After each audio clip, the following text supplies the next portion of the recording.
Soyons saints, en partenariat avec Magnificat. En ce 24 février, nous souhaitons une belle et sainte fête aux Modestes et aux Lazare. Et nous découvrons aujourd'hui un dominicain italien, le bienheureux Constant Servoli. Né au XVe siècle, Constant brille par l'austérité de sa vie et par ses efforts pour promouvoir la paix.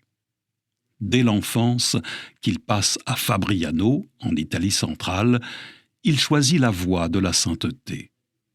Il est probable qu'il reçut l'habit à 15 ans des mains de Lorenzo de Ripafrata, lui-même réformateur et bibliste, maître des novices sous le prieurat du bienheureux Fra Angelico. C'est ainsi que Constant, fin théologien, est amené à participer à la réforme du couvent de San Marco de Florence, bien connu par les fresques spirituelles de Fra Angelico. En effet, quelque temps avant son arrivée, le bienheureux patron des artistes avait peint dans chaque cellule des frères des fresques sur les mystères de la vie du Christ. Dans l'une, on peut donc trouver la visitation, dans l'autre la flagellation, et ainsi de suite. Il est très beau de penser que de nombreux saints ont pu, comme Constant, méditer dans leurs cellules face à ces peintures profondes et lumineuses, dans une silencieuse communion des saints. Constant est plusieurs fois prieur, à Fabriano, puis à Pérouse, et finalement à Ascoli, toujours en Italie centrale.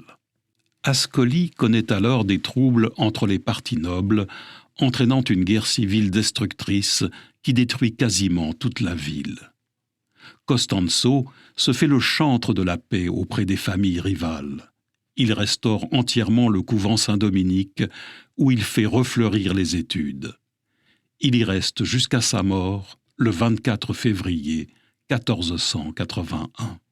Cette âme de prière disait que le Seigneur ne lui avait jamais refusé une grâce quand il récitait le psautier entier. À sa suite, peut-être pouvons-nous prendre la résolution de lire un psaume aujourd'hui et de le méditer pour qu'il pénètre notre âme. Et nous vous proposons déjà de nous mettre à l'écoute de ces versets du psaume 118.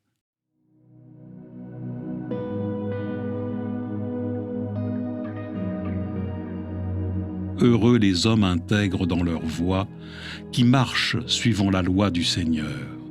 Heureux ceux qui gardent ses exigences, ils le cherchent de tout cœur.